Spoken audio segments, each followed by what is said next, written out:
বেগম খালেদা জিয়ার সুস্থতা কামনায় দোয়া মাহফিল ও কুরআন খতম অনুষ্ঠিত। উখিয়া থেকে রেজাউল করিমের ফাটানো তথ্য ও ভিডিও চিত্রে দেখুন বিস্তারিত। বাংলাদেশ জাতীয়তাবাদী দল বিএনপি চেয়ারপারসন ও সাবেক প্রধানমন্ত্রী বেগম খালেদা জিয়ার সুস্থতা ও দীর্ঘায়ু কামনায় উখিয়ায় দোয়া মাহফিল ও কুরআন খতম অনুষ্ঠিত হয়েছে।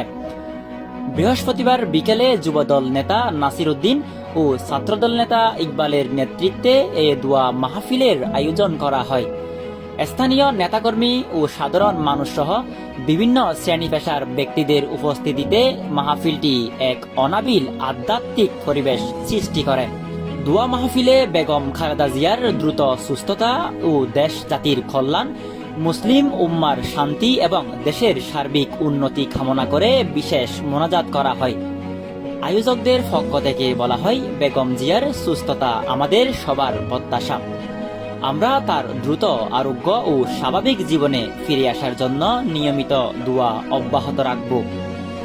মাহফিলে অংশগ্রহণকারীরা বলেন, রাজনৈতিক মতভেদ থাকলেও একজন জাতীয় নেত্রীর সুস্থতা কামনায় এই আয়োজন সকলের মধ্যেই মানবিক মূল্যবোধ জাগ্রত করে।